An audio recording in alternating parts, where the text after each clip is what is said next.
qui aurait pu prédire la vague d'inflation ou la crise climatique aux effets spectaculaires, demandait le président de la République lors de ses vœux le 31 décembre dernier. Si la deuxième partie de la phrase a légitimement fait réagir nombre de scientifiques spécialistes du climat, la première a moins retenu l'attention alors qu'elle aurait dû. Car tout le problème de la politique actuelle est qu'elle repose sur une erreur de diagnostic et sur un manque de lucidité. L'inflation n'a pas commencé avec la guerre en Ukraine, mais dès 2021 avec la boulimie de reprise de la croissance économique après la pandémie et sur fond de catastrophes climatiques affectant les denrées alimentaires.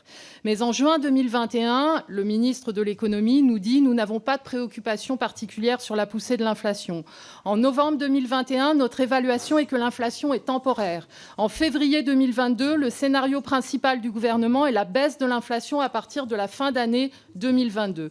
Et maintenant, on nous promet, nous allons sortir de cette inflation. Je suis sûre que l'inflation va baisser et encore faut-il s'entendre sur ce qu'on entend par baisse, puisqu'il s'agit en réalité d'une décélération ou d'un ralentissement de la hausse, ce qui ne peut être qualifié de baisse. En fait, nous sommes dans un nouveau régime d'inflation.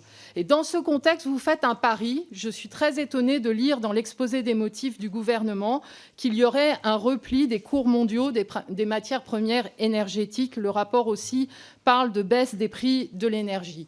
C'est la première erreur. Je ne crois pas qu'on puisse parier sur une baisse du prix des énergies fossiles. La deuxième erreur, c'est de ne pas s'attaquer à la profitation, car le constat, tout le monde le fait dans les rayons. Quand ça monte, les coûts de production, ça monte tout de suite en rayon, et quand ça baisse, ça ne baisse pas. Surmarge, surprofit, surdividende ont amplifié la hausse des coûts de production et plongé dans un état de misère sociale et écologique nombre de nos concitoyens en portant une atteinte au droit fondamental à une alimentation suffisante et saine. Tout cela dépend d'une poignée d'oligopoles, les mêmes qui étranglent les agricultrices et les agriculteurs, les mêmes qui mettent 3 milliards d'euros dans la promotion de la malbouffe. Alors, vous nous amenez un projet de loi, la 16e loi en 10 ans sur les relations commerciales, nous promettant un progrès dérisoire durant 6 semaines dans les supermarchés. C'est un aménagement conjoncturel dont nous redoutons qu'il ne soit qu'un coup d'épée dans l'eau. Nos amendements sur la transparence et la réglementation des marges ayant été refusés, nous nous opposerons à ce projet de loi.